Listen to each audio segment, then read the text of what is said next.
নমস্কার বন্ধুরা, আজ আবার মাদার কিচেন ব্লগ থেকে চলে এসেছি। আর একটা রেসিপি করব, পোস্ত বাটা দিয়ে দই কাতলা করব। হ্যাঁ, এই যে মাছ আমার সব ভাজা হয়ে গেছে, এই যে তিনটে ভাজা হচ্ছে। আমি খুব হালকাও ভাজিনি আবার কড়াও ভাজিনি, এই যে বাকিগুলি ভাজা হয়ে গেছে। এই যে বাকিগুলি আর 3 পিস ভাজছি, ভেজে তারপর কী কী মশলা দিচ্ছি দেখাচ্ছি। এই যে হলো পেঁয়াজ রসুন, মানে 3-4 কোয়া রসুন, লঙ্কা টমেটো বেটে নিয়েছি। এটা হলো দই, টক দই, আর এটা হলো পোস্ত বাটা, আর বেরেস্তা করে নিয়েছি দেবো। আর হলো এই যে মশলা, শুকনো মশলা জানেন আমি কাঁচা লঙ্কা দিয়ে করি। এই হলো রেড চিলি, হলুদ, নুন, হ্যাঁ রেখেছি। আর গরম মশলা ফোড়ন দেবো, গরম মশলা আর জিরা ফোড়ন দেবো। হ্যাঁ, তেজপাতাও দেবো, এই মুহূর্তে হাতের কাছে নেই। এই যে ফোড়ন দেবো, আর তারপর কি কি দিচ্ছি পরপর দেখাচ্ছি। এবার আমি এটা পুরোটাই সর্ষের তেলে করছি, আর সর্ষের তেলে ভেজে রেখেছি মাছটা। এখন আরেকটু সর্ষের তেল দেবো, আর নামানোর আগে ঘিও দেবো। হ্যাঁ, তারপর এই যে ফোড়নটা দিয়ে নিই। হ্যাঁ, এই যে ফোড়ন দিয়ে দিচ্ছি, ফোড়ন দিয়ে একটা একটা করে মশলা দেবো। এটা হলো আমার ভাইয়ের বাড়ি এসছি, ভাইয়ের বাড়িটা বলছি পিসি তুমি আমার এখানে ভিডিও করো, তাই ওর মানে কথা রক্ষা করার জন্য এখানে এসে আমি রান্না করছি। বলে তুমি নিজের বাড়িতে করো, এখন আমার এখানে এসে করতে হবে। এই জন্য ওকে পোস্ত দিয়ে দই কাতলা করে খাওয়াচ্ছি, আর মাংসও করবো, সেটাও দেখাবো। এবার দিয়ে দেবো হলো এই যে বাটা মশলাটা দিয়ে দেবো। মশলাটা একটু ভাজা ভাজা হয়ে গেলে তারপর দেখাচ্ছি। এই যে দিয়ে দেবো গুঁড়ো মশলাটা, এটা জল দিয়ে দিয়েছি, এবার গুঁড়ো মশলাটা দিয়ে দিচ্ছি।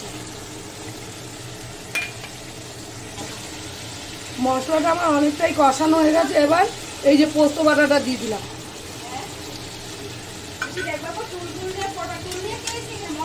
আমার মশলা থেকে তেল ছেড়ে দিয়েছে, আমার হয়ে গেছে মশলা কষানো। এবার দিয়ে দেবো এই যে জল দিয়ে দেবো, মশলা দেওয়া জল দিয়ে দিই। খুব বেশি জল দিইনি, খালি মাছটা যাতে ডোবে এরকম জল দেবো। ফুটে উঠলেই আমি দিয়ে দেবো হলো মাছটা দিয়ে দেবো।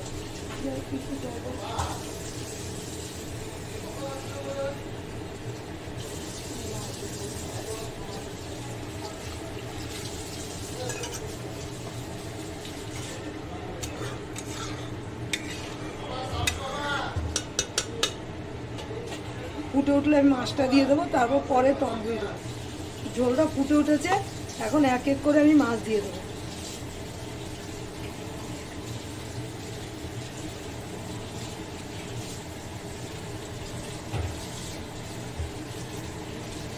মাছ দিয়ে আবার টক দই দেবো, তখন আবার দেখাবো। এটা হয়ে গেছে মাছের ঝোলটা, এই অনেকটাই হয়ে গেছে, মানে পুরোই হয়ে গেছে।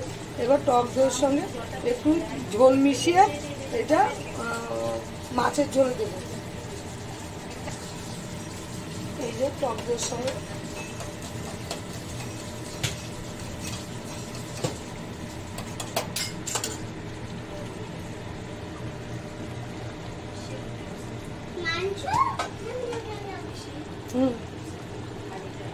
এই যে দিয়ে দিলাম ধনে পাতা, তারপর এই দিলাম বেরেস্তা। আবার মাছের মানে দই কাতলা প্লাস পোস্ত দিয়ে করেছি। আমার মাছটা হয়ে গেছে, দেখতে তো দারুণ হয়েছে, খেতে অবশ্যই দারুণ হবে। আমি চেখে টেকে দেখিনি, আমার মতো একবার করে খেতে পারেন। ভালো লাগলে লাইক শেয়ার কমেন্ট করবেন, সাবস্ক্রাইব করতে একদমই ভুলবেন না।